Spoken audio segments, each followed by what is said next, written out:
years is that you got to appear like their friend when you interview them, or you're not going to get good information. So I'm now going to show you the segments of this interview, and then I'm going to deconstruct them for you so that you can know what I think this man is really saying.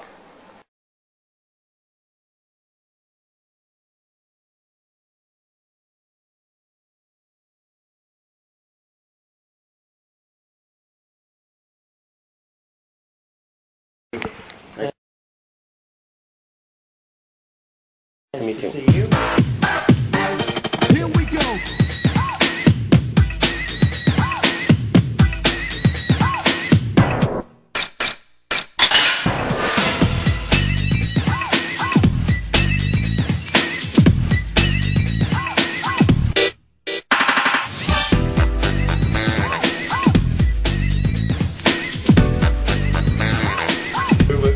Ben want to get into the world situation and so on, and I would think, you know, he talks about the state of the world and the possibility of conflict and so on. I think you dismiss these things, you know, in terms of whether there's going to be another war and all of that. Yes, that dismissed it. You know, dismissed in the sense that. Okay. And if he asks you if you're running the world, I think you dismiss that as well. Sure, yeah. But I think we can dismiss that before we start. Okay. Well, all right. So let me start though. I know that I've read quotes from you before, and I believe also from your memoirs, where you have said that you would like to see the formation of a world government. What sort of vision do you have for, you know, humanity to stop war and get its act together? So. Well, I'm afraid I have to start with what you recall. I don't recall that I have said, and I don't think I really feel, that we need a world government. We need governments of the world that work together and collaborate, but I can't imagine that there would be any likelihood, or even that it would be desirable to have a single government elected by the people of the world. So I think whatever you heard was misrepresented my feelings. Okay. So the first question is, he says, I don't want a government of the world elected by the people of the world. Okay, that's the key little sort of wiggle thing there. He likes a secret government of the world, is my guess, not one actually elected by the people of the world. Okay? This is the key to understanding this. And he's denying the quote that everybody's heard of him that comes from his own memoirs. So that's his official face. I don't want a world government, but only if it's elected by the people. There's a quote if you go to Wikipedia and Google under David Rockefeller saying that. Now, what I've told you is my feeling. Well, you're the man. Now, the other thing is, people are worried about the situation with Iran and some kind of wider conflict emerging from that. What do you think is going to happen there? What's your view about the tensions between Iran and the United States right now? Well, I think the first thing is that Iran itself is a problem, but its relationship with its neighbors, probably from the point of view of the United States, is the thing that we would be most concerned about, because there are such different points of view in the area, and the possibilities of conflict between the nations within the area is certainly what is of concern to our country. Oh, okay. Now, here in Asia, people say that the current structure of world institutions is not fair. They say that European peoples account for 17% of the world population and 40% of GDP, but they control 4 out of the 5 permanent Security Council seats. Asians are 65% of the world population and 40% of GDP, so they think some sort of better representation is needed. What is your view about this?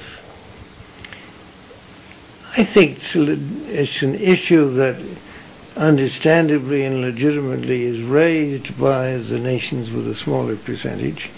When the United Nations was created back right after World War II, the world situation was a totally different one, and the influence of different powers was very different. Therefore, I think that it is understandable that those nations with large populations that feel they're underrepresented have a point, and that this should be addressed. I don't think it's something that, to me,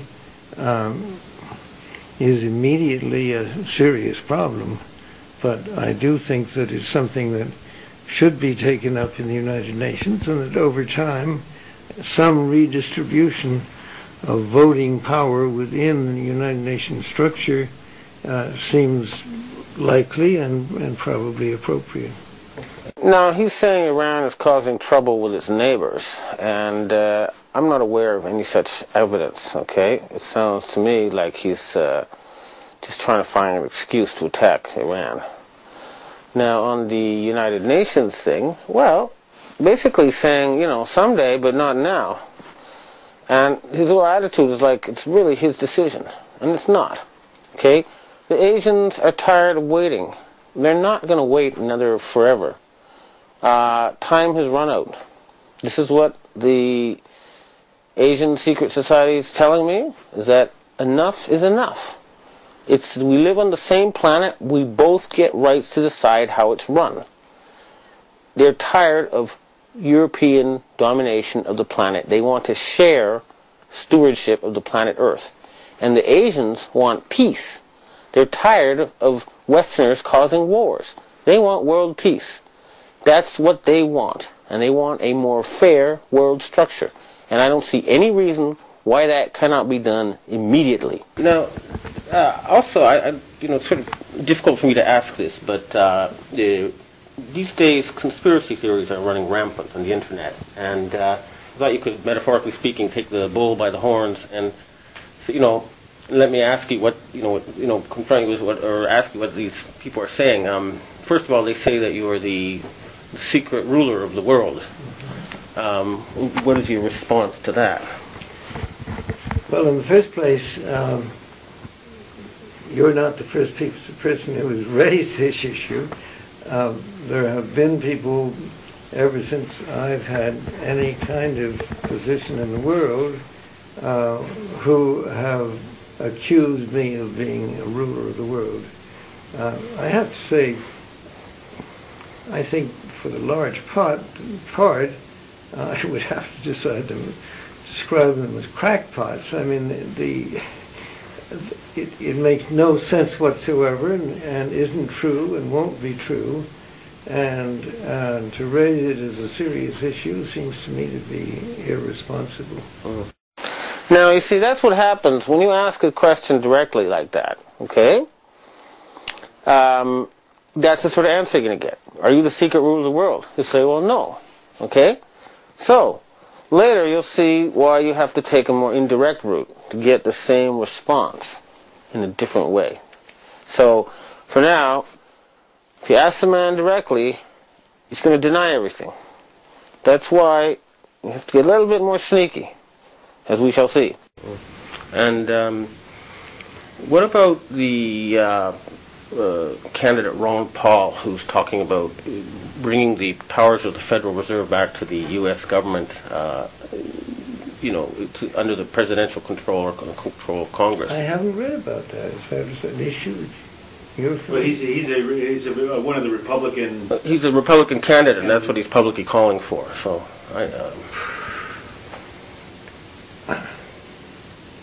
I would not look upon that as one of the great issues that needs to be addressed at this time.